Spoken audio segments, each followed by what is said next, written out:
Sorry, we're closed.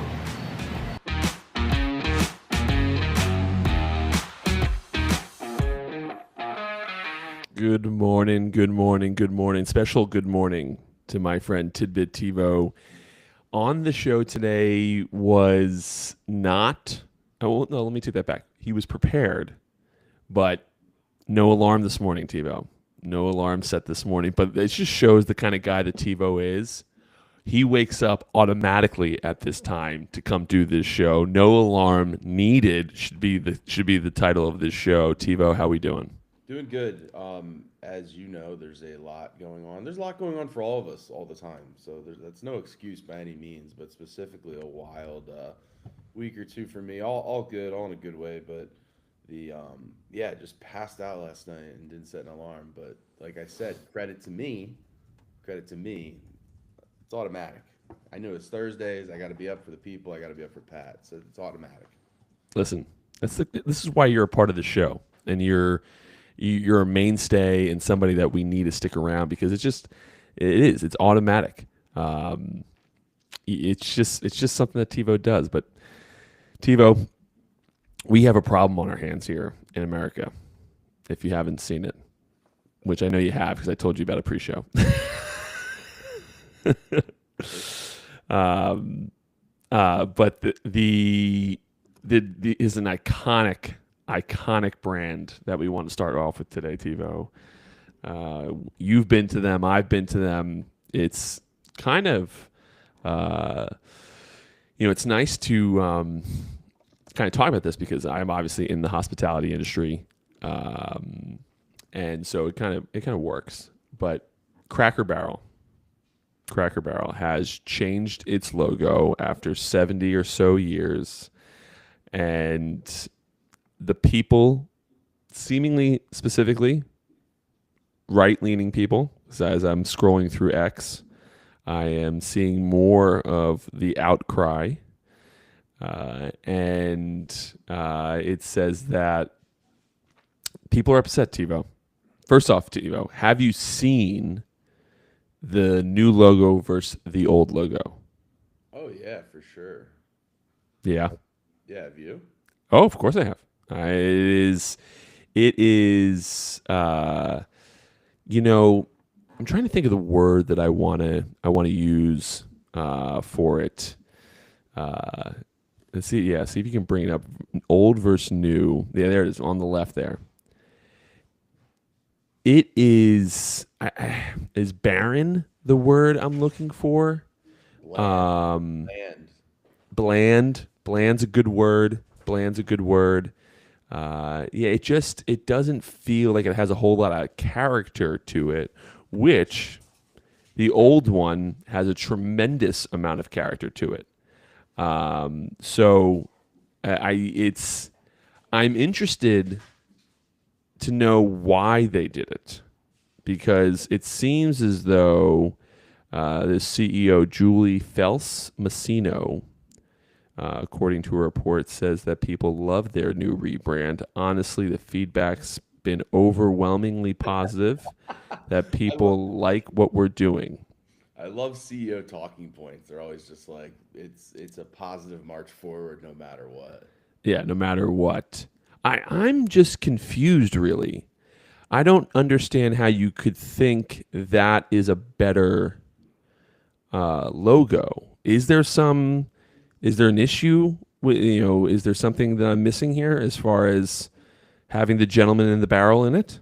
I actually saw somebody take a shot. I don't know if this is obviously not the original reason for the logo, but somebody said that Cracker Barrel took the cracker and the barrel out of their logo, which I thought was amusing. Um, but I'm not. I mean, do you know any backstory here, TiVo? Is there? I just think it's part of just change and growth in these companies, and you can debate whether it's good or bad. I think it's an interesting it's interesting because there's a lot of times where you're CEOs of these giant companies, and we've talked on this show before. Whether it was we talked about it last week with the ESPN debate, it doesn't matter whether it's television or movies or, you know, your local country store that serves fantastic flapjacks on the weekends, like Cracker Barrel. There's people that run these companies. You got to remember, I don't not that you know or don't know, but for the listeners, like Cracker Barrel is like a publicly traded company, and Oh, so it you is. so you have your CEOs and you have, you know, obviously marketing teams and all this stuff. And I think this is a case where, like, I don't want to speak for who's on the team. I don't know personally, but you get a group of people that end up at a Cracker Barrel, like, you know, the top chain of the business that owns Cracker Barrel that's publicly traded. And, you know, you get your marketing and, oh, I went to Harvard School of Design and I know what a good logo looks like. And then this person over here is like, oh, I went to Berkeley for aesthetics. You know, I know what marketing is and all. It's like you can't. I don't think you can put a price tag and you can't put like an experience level on just like originality and what Cracker Barrel means to the people that probably go to that establishment on the regular. They don't want futuristic. They don't want the new vibe. They don't want strategic modernization. They don't want informed redesign. They don't want evolution and erasure. They want Cracker Barrel. Certainly. Well, now that I know it's publicly traded, it is good for people to know that currently it is down almost 2% in pre-market trading. So the market not reacting super favorably to this redesign. Yeah, I mean, listen, nothing is done. You know, I'm a big. One of the ways I invest in the stock market is things that are overblown, right? People are going to care about this for a week or two, and then they're going to not care anymore, and everything's going to go return to normal, right? As long as like the business actually hasn't changed much.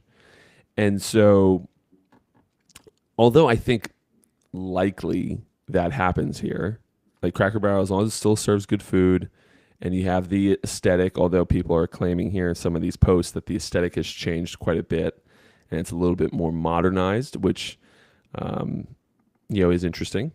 But it seems as though I would imagine that as long as things continue to run, you walk when you get there, you walk through that nice smelling gift store, right? That's how you get to the restaurant, and then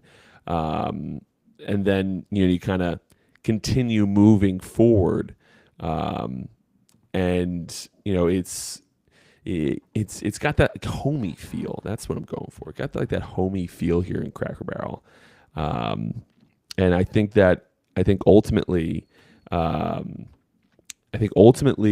it probably does nothing, but like you just never know with these things. Sometimes, especially when you become a little bit more politicized. I mean, look at Bud Light. When it comes to what they did, I mean they weren't like trying to politicize really anything, but they did, right? They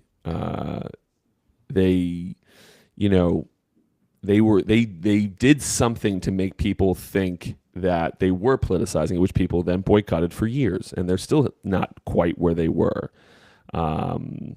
So I think you have to be careful when it comes to this stuff, because what I'm seeing here on Twitter is that most of it is MAGA, Republicans that are upset about the change, the aesthetic. I mean, I don't know if this is real. I have not fact checked this, but somebody's got Donald Trump Jr. weighing in here. It seems as though this is whether they like it or not has become a little bit politicized, and that cannot do great things for people. From a restaurateur's perspective, again, like nothing is not done intentionally.